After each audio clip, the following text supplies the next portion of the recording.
IPL খেলা দেখার সময় কোনো এক বিষয়কে কেন্দ্র করে কথা কাটাকাটির জের ধরে এক যুবককে মেরে জলের কোপে ফেলে দেওয়ার অভিযোগ আসে প্রকাশ্যে।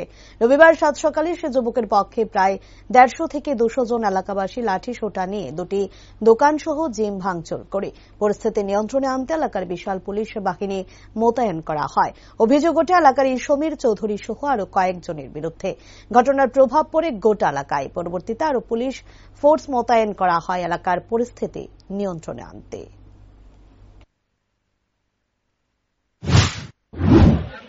ঘটনাটা হইল কালকে অনুমানিক 11টার সময় আমার ছেলে এই আগরতলা থেকে আইসে, এখানে আসে এই ঘরটার ভিতরে এই খেলা দেখার পর এই সময় কয়েকটা ফোলাপান বাপ্পা নেতৃত্বে 10-12টা ফোলাপান এখানে এসে একদম মারা শুরু করছে। এরপর এইখানে ফালাইয়া যেভাবে মারছে কতটুক দূরে গিয়া সেটা ট্যাঙের মধ্যে বাড়ি দিয়া এর ফালাই দিয়া এর গুম করবার লাগিয়া ওই নিয়ে ওইখানে একটা কুয়া আছে, এই কুয়াটার ভিতরে ফালাই দিছে। ভাগ্যিস কেউ না কেউ তোর ঠাকুরের দয়া এই যদি এটার মধ্যে যদি একটু 1 লিটার তেল ডাইলে যদি আগুন ধরাই দিত তাহলে তো আমার ছেলের আমি আর পাইলাম না।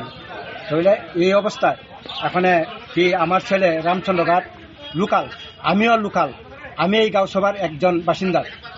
যে আমার ছেলে এমন না যে বহিরাগত অন্য গ্রামের ছেলে যে বিদেশ থেকে আইছে, চুরি করছে, বদমাশি করছে, এই করছে, সে কোন ধরনের ইয়ানাইয়া আইপিএল কি খেলা দেখে এইভাবে আমার ছেলেরে এরা এইভাবে মাইটুট করছে। আমার ছেলে এখন গুরুতর আহত, 4টা শিলি লাগছে, মাথা 2 বালতা ফাটছে, এরপর দিয়া এই একটা অসল, এরপর দিয়া 8টা তুলতে পারে না।